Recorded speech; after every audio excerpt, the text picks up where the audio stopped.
So Mark Zuckerberg's one person can do what big teams used to. Code is going viral. He's talking about just cut down all the expensive, get rid of teams. One person can lead the entire team and do all the work. And we got a whiplash on mega cap earnings this week. Meta's AI spending gets rewarded from the street, while Microsoft gets punished on its Azure AI capex and GPU constraints. That boggles my mind. But anyway, the viral self-hosted AI assistant story, Clawdbot or Moldbot or even OpenClaw, the name is changing by the hours. But it is a pretty viral story about the agentic automation in running locally and particularly useful for solopreneurs. And we have a couple of launches that we'll talk about. One is the Kimi K2.5 open source multimodal agent swarm, as well as Microsoft Maia, depending on how you pronounce it, its new chip, the Maia 200 inference accelerator. That and more. Stay tuned for a quick introduction. Greetings. Welcome to the AI Files podcast. If you're looking to stay up to date on the AI, this is the podcast for you. I'm Shadab Hussain. I'm the director of AI at Microsoft, and I'm your co-host. Hello, everybody. Jamie Basilico, as you know already. I'm the other co-host here for the AI Files. My day job is a data and AI technical specialist and architect. And as a reminder, please note this is not an official Microsoft channel, so the views and opinions expressed by myself and Shadab are our own and do not represent the views of Microsoft. All right, so Jamie, this week, Meta CEO Mark Zuckerberg, he says the AI is transforming what a single employee can accomplish at the company, signaling it is adopting a new hiring strategy. And he talked about that in the earning call with the analyst as well this week. He said that the company is investing in more AI native tools to elevate individual contributors and flatten the teams. The effort is being somewhat constrained, however, by a lack of compute resources. And he said, quoting him, we are starting to see projects that used to require big teams now be accomplished by a single very talented person, unquote. Um, so I think, these, and continuing basically, one more quotation from him was, I want to make sure that as many of these very talented people as possible choose Meta as the place that they can make the greatest impact, unquote. Now, this is, I would say, a good selling point for AI. It is a good selling point to say, look, I'm investing in AI and I'm implementing it, reaping great benefit, and that's why I've done all the layoffs and flattening, etc. The year of efficiency. It's a good story that the companies have been telling. Um, does it happen everywhere? Does every single team now being replaced by one person who does it all? No. I think it is, more likely that maybe some. Um, will it scale across? Hard to say, because it depends, like what the functions are, what kind of work you are doing. Maybe in some use cases, yes. Maybe in other use cases, no. So it totally depends. But companies are continuing to push hard and selling that same thing. And I feel that, Jamie, that it's like a yearly ritual when Dario Amodei for last 2-3 years been going around and talking about, or every 6 months, that the coding will be done 100% in 6 months by the AI, nothing else. It's that kind of thing. But of course, as we know, the world hasn't changed as much. So I guess a lot of these things are limited to that maybe 20%, 15-20% of individuals, 15-20% of companies, etc., where these things happen. But the vast majority of the corporate America or the corporate world is still not having these kind of benchmark or the goals yet. Yeah, to me, this is the one part within his quote is the fact that he said as many talented people as possible would choose Meta, which means that not all those people will. And again, I read between the lines of these things, and does that mean further layoffs or layoffs within Meta? If he's touting the ability for multi-person teams being able to be done by one person, what do the other 5, 6, 10 people that used to do that work, where are they going? I mean, maybe hopefully they're doing other high impact work that's been on the proverbial stack that no one had a chance to get to, or are they being kicked out, or are they leaving to go somewhere else because they're not being utilized? It could be all of the above, to be honest with you. But I think this is yet another cog in this discussion around what does AI actually mean as far as job reduction. And we've talked about this a lot on our show over the past. Yeah, I certainly see this as, and again, this is a microcosm, just talking about Meta and what Mark Zuckerberg was talking about. But at a macro scale, I think we're going to see this wave where there's going to be a higher than normal decrease of jobs, whether or not that's through attrition, layoffs, until like our society as a whole figures out, well, how do we retrain? How do we retool the individuals that were doing that work? And, I don't think it's going to be where some people are like, oh, it's going to be, it'll just happen, right? And when does that happen? Does that happen 5 years from now? Does that happen 2 years from now? I don't think it's also going to be where, people automatically just get retrained into a different job or capability. I think it's going to really take some time, probably 2, 3, maybe 4 years, once we hit this sort of lull where we're like, oh my, there's been a lot of layoffs. And then we think about, well, how do people get back into this new workforce? So anyway, macro level, micro level, yeah, definitely Mark and what he's touting at Meta. I'm starting to see at other organizations as well. Yeah, I mean, I think it's um, it's such a, I would say, complex. Um, I would say change, because it has a cyclical effect. I talked about this earlier as well, Jamie. We discussed, you know, you don't just consume, you also create. And when people have jobs, that's where they spend money. And if they don't have jobs, they don't spend money. And the least amount of people that every organization strive to employ, in turn, shrinks the market. And that cycle goes on. So it can be a downward spiral or it can be upward spiral, depending on how that goes. But that's what the reality is. By the way, that ties into one more important point. So when he talks about that one person, a super talented person, basically we're talking about what we also call as something like a 10x engineer, right? Somebody who does like 10 times the work of everybody else. So we are basically creating that kind of.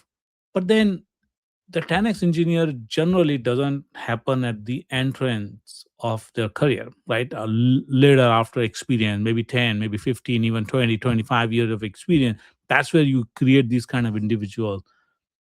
But the problem is that even the entry into the workforce is becoming difficult for the people to even get a chance to get reach that level. So it's going to be very, very, I would say it's hard to predict what will happen in the next 3 4 years, but it is creating already an issue for the people who need to actually toil on the ground, be much less productive, but then learn on the job, right? That kind of opportunities are diminishing as well, unfortunately. Yeah, I totally agree.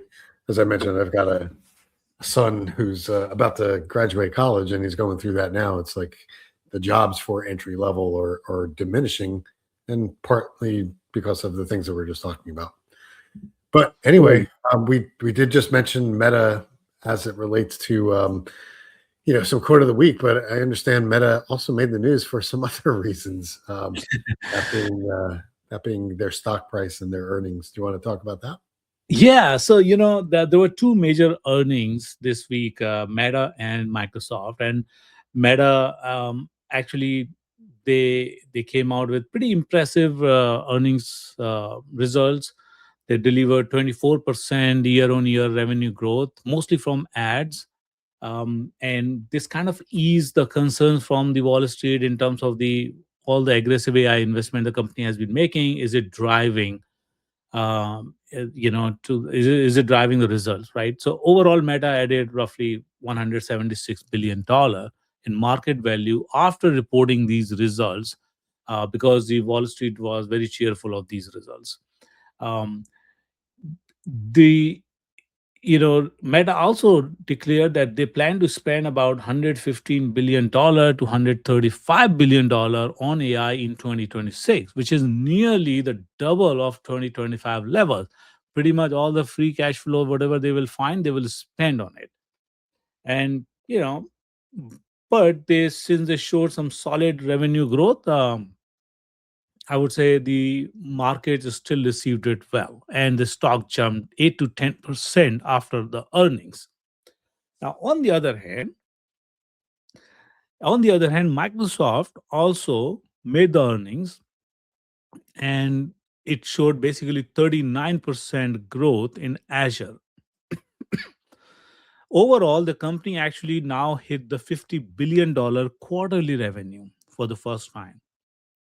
And the results were pretty impressive. It was a basically an earning which exceeded the expectation in terms of the growth and the earnings, etc.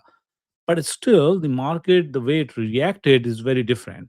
It basically, the stock kind of plunged 10 to 12%. It wiped out almost $400 billion in the market cap.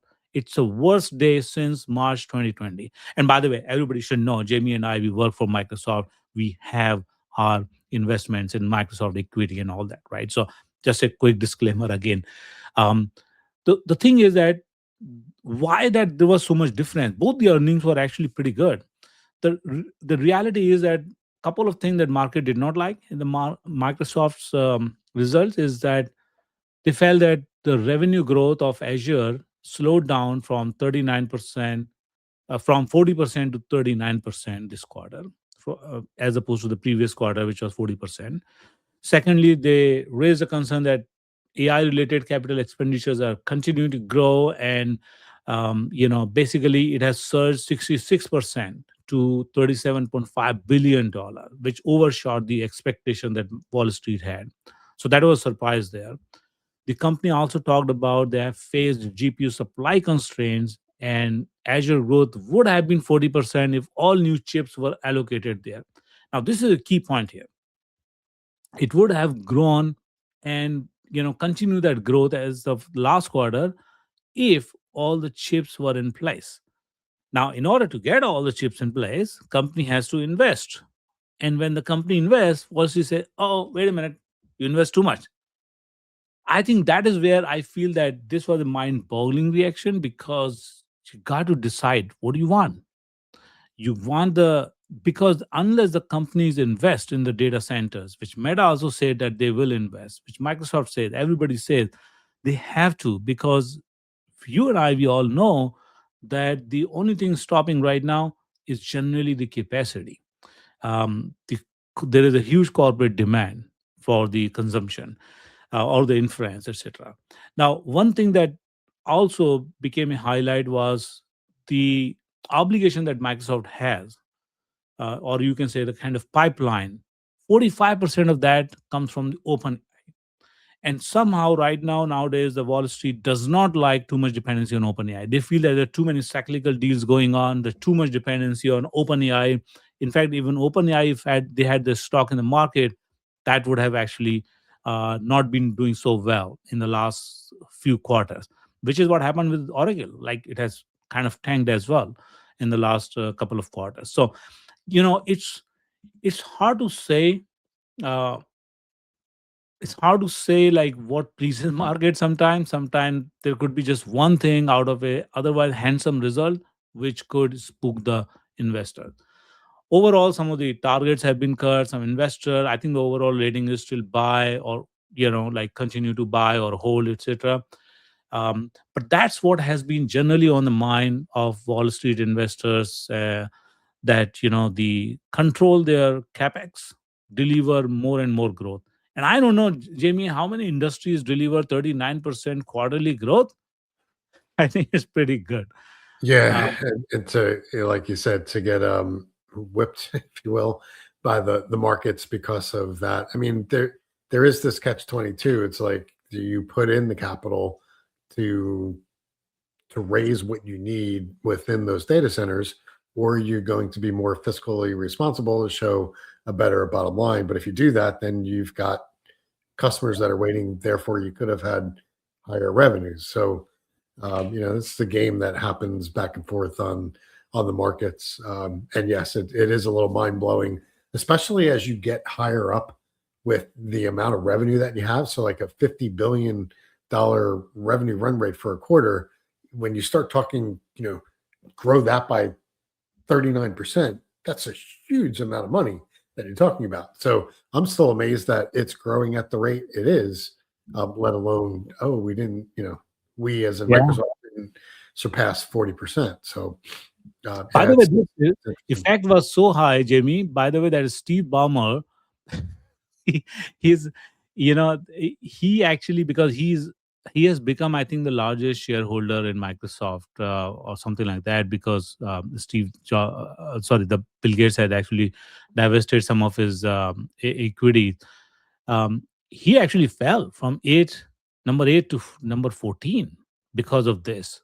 So the sell-off was pretty big actually from that point. Yep.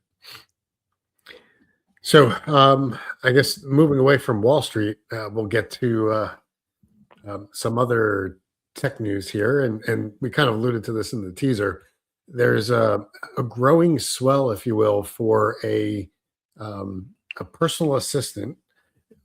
It started out as Clawbot, then it went to Multibot, and it just got renamed to OpenClaw. So it's a self-hosted open AI assistant. So you run it on your own machine, or you could have servers instead. But it's a tool to really act as a personal assistant. So it does more than just chat. It actually executes tasks on your behalf. Things like creating emails, calendar management, doing overall automation, running scripts, doing reminders. So you act with it just like any other ordinary messaging app, like WhatsApp or Slack. But it takes advantage of these known capabilities that the LLMs have, and is able to do these. And how does it do it? It does it through some persistent memory. It also remembers the context and your preferences over time. So it effectively learns from you. And the architecture itself is really a local first gateway, which interacts with these different systems, whether it's messaging channels, various different tools, AI models, which again, you're not locked into something like Anthropic Claude. I mean, when I first heard this, especially the original name of Clawdbot, I thought it was something from Anthropic. But you could change your models out, and you could, like I said, if you want to, you could run this whole thing locally, and do it off of a local model. So the thing that differentiates this is that it can browse the web. It fills out forms for you. It can run commands and do that via scripts, and it integrates with other tools and other plugins. So it's really meant for these real life workflows, the things that you do every day. As I mentioned before, doing things like managing your emails or managing your calendar. It's free. By the way, I forgot to mention that. It's free and it's open source. But again, if you're connecting into some other AI models, and as I mentioned, you could run it locally, or you could run it on the web. But you still need to, when I say the web, you have to connect into these AI models. So there is a level of technical skills that are needed to set this up. It's not like it's a shrink wrap product, like you're just opening up ChatGPT, for example. You actually have to install things. You have to open up the command line. You got to put in API keys. There's going to be administration at the server level that you have to do. So it's definitely meant and geared towards tech savvy users or administrators. So it's not for the faint of heart, to say the least. This is definitely growing. It's viral. I only learned of it, whatever it was, a couple of days ago. But for the last month, it's pretty much going through the roof in popularity, and I think part of that too is why we have the name changes in this tool. I think they got I don't know whether it was a cease and desist, but they were told to change the name. I think it was infringing on some other copyrighted materials. But yeah, if you get a chance, go up on GitHub. I think now, like I said, the name changed. I think it literally is OpenClaw.ai is the URL. Take a shot. The one thing that I would state is I did draw some parallels to Anthropic's co-work, because at the heart of this, what does co-work do? It's based upon Claude code, and that has the ability to connect into all these things. So I kind of see this as a open source way of doing what co-work, and maybe it may not be totally analogous, but it's close in the concepts. Yeah, and I think some of the other important facts about this is the reason it has also gone viral is because it's easy to use. It's not meant for you know anybody. It's meant for generally tech savvy people. And that's why it is popular among those tech savvies who can set it up, because in open source project you have to download that and run it on some of your own hardware, right? Locally, it doesn't run in cloud. Um, and then you need to set it up. You need to also, you can use that however through the chatbots like WhatsApp or Telegrams or things like that. So I think it's very convenient that way. And the other important thing, Jamie, however, is a lot of security risk, right? Because of that, Oh, because people will not be I would say competent enough to make it secure. And if you run it on your local computer, it can just take over.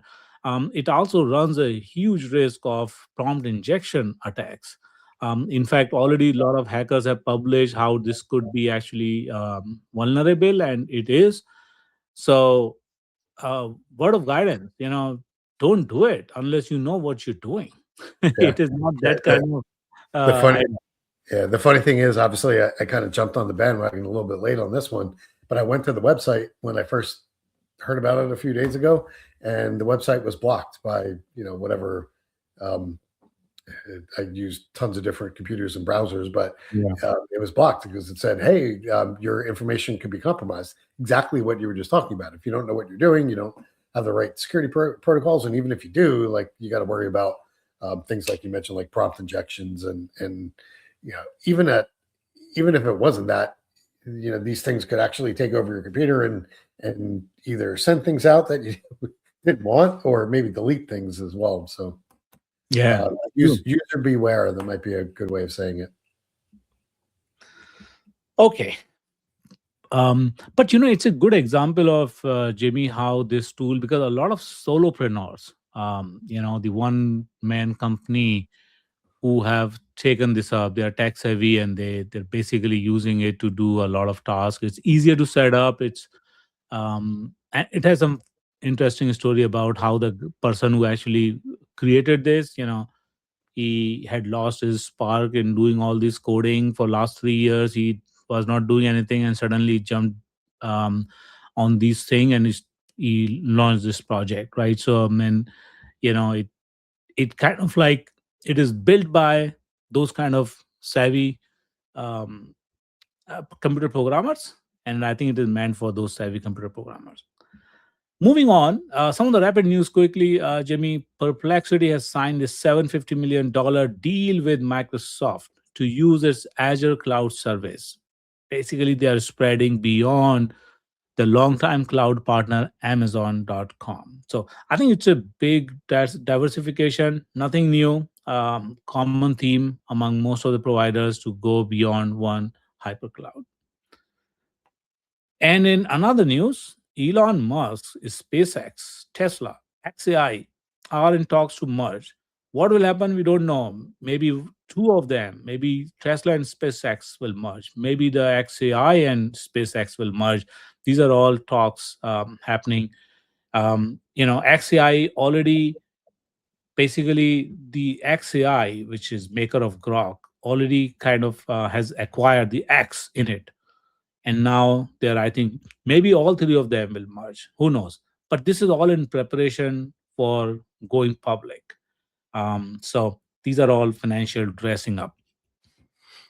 Yeah, it's interesting to say the least. Who would have thought that Twitter becomes X and then that takes that's gets taken over by an AI company, let alone that same company maybe taking over Tesla.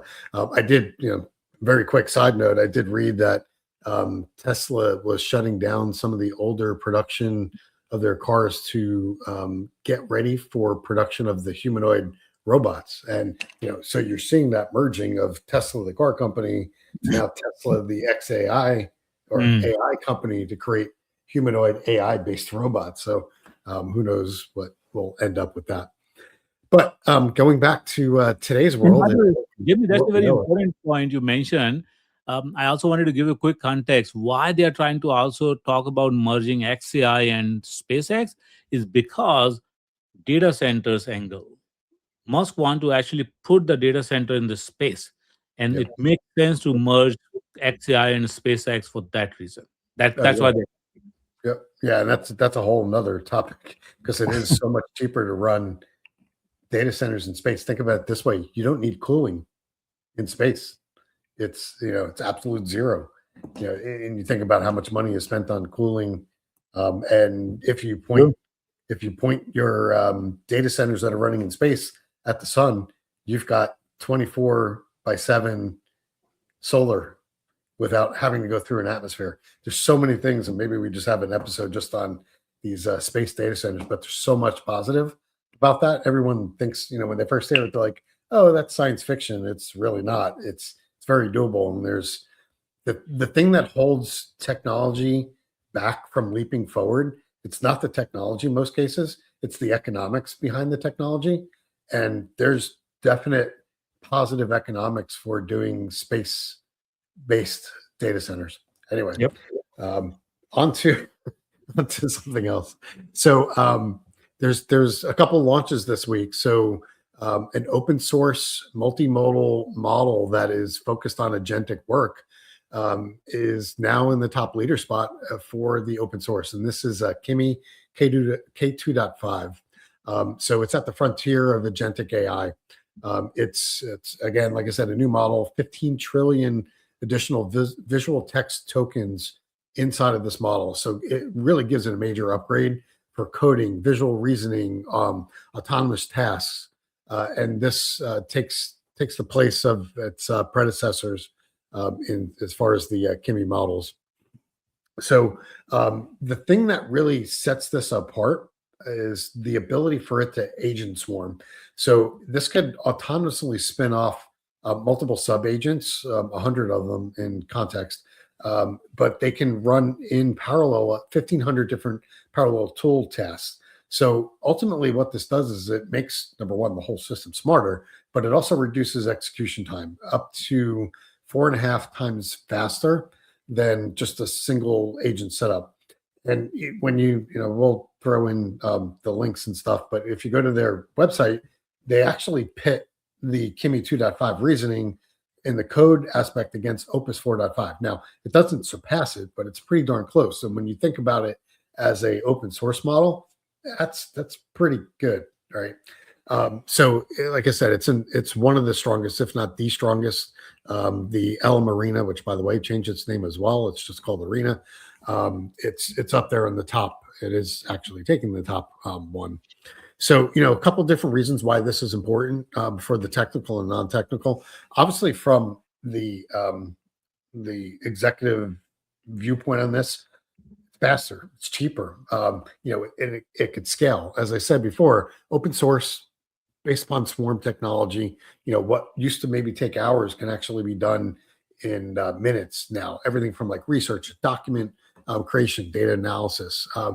Obviously open source. So this means that you can adopt, customize it, deploy it without any licensing constraints that are, instilled from the proprietary frontier model front. So obviously what that means is lower barrier to experimentation and can theoretically help you accelerate your own AI adoption.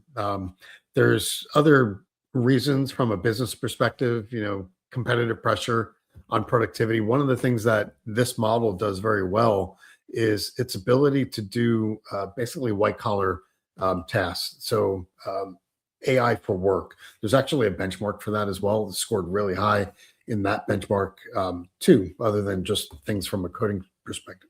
One of the other stronger points for this model is multimodal. So its ability to reason over images, video, and also enables code development into new product categories. So this is like automated UI generation from looking at visual cues or that multimodal input. From a technical perspective, parallel agent reinforcement, or PARL, this is a new way of thinking about research where it tackles some of the classical challenges with sparse rewards, looks at serial collapsing, parallel scheduling, and this really offers a blueprint for how to build scalable agent systems. The other thing, too, from a technical perspective, the marrying of visual and code at scale. So this really brings together the vision and text capabilities to really improve the trade-off on image to video code pipelines that are being built inside of these models. Super strong benchmarks, like I already mentioned, for reasoning, vision, coding, way up there in the top marks. And as I said before, they were even in their own website, they're aligning at least the SWE benchmark against Opus 4.5, which in my opinion is as close to AGI as you're going to get in the model as it is today in terms of Opus. And then real world tool code and handling. They have long context windows, 256K tokens, multi-step workflows. So all the things that you would think for like your leading models, they're actually in this model as well. So I will be grabbing that and trying to test it myself. So sounds pretty impressive. These companies keep catching up and push the envelope. Okay, in one more news, Microsoft has launched Maia 200, an AI accelerator chip, which is built for the inference specifically. It's a next generation accelerator chip. It's not trying to replace the GPUs for the training, for example, and it's not targeting training at all. It's targeting inference, because inference has certainly different requirements when it comes to the execution. It requires fast memory or cache loading, right? It needs to ingest the data and then take all of that data and then basically churn out the answer. It needs to be fast in terms of that performance, IO performance, cache, etc. And this is what this chip actually, or accelerator, actually performs really well. It's built on TSMC's 3 nanometer, and it also, by the way, works on lower floating point kind of a performance, FP8 or FP4 based approach. So it really works well. It has I would say in the benchmark, it actually performs well and much better against the 3 times better than Amazon Trainium V3 and higher than Google's TPU V7. So it's pretty fast, and it is 30% cheaper and faster than the current solution. So it's going to help actually. Microsoft saves a lot because it gives you 30% better performance per dollar compared to the latest generation hardware. So Microsoft has already started deploying these in US Central, for example, and more data centers are going to deploy, and it will help them make those inferencing compute available and much cheaper to operate. So it will overall help in the efficiency. It also is easier to use because it has PyTorch integration, so it is easier to actually take the models and then deploy them on these accelerator chips to perform. So I think it's a good, I would say from Microsoft, it's a good vertical integration because they obviously investing a lot, as we talked about it, in data center, and these chips actually make it cheaper and faster to deliver those inference services. Yeah, like I said, as we said up front with the reporting earnings of Microsoft, part of it was hindered by the backlog and things that they couldn't fulfill as far as chips and demand. So, having their own inference chip will be able to help that backlog. It's just a matter of how quick can they get it into the different regions within Azure to support, customer workload and/or things that are powering, components like Copilot. Yeah, I mean, we all talk about models and software, but hardware is something that's where a lot of innovation is happening, and it is very crucial. Otherwise, software is not going to perform. So, a lot of these AI performance relies on the hardware innovation that will continue to be required. So, With that, I think that's a wrap, Jamie, and looking forward to discuss more next week. sounds good. Take care, everybody. See you, Bye, Shadab. everyone. Bye, Jimmy.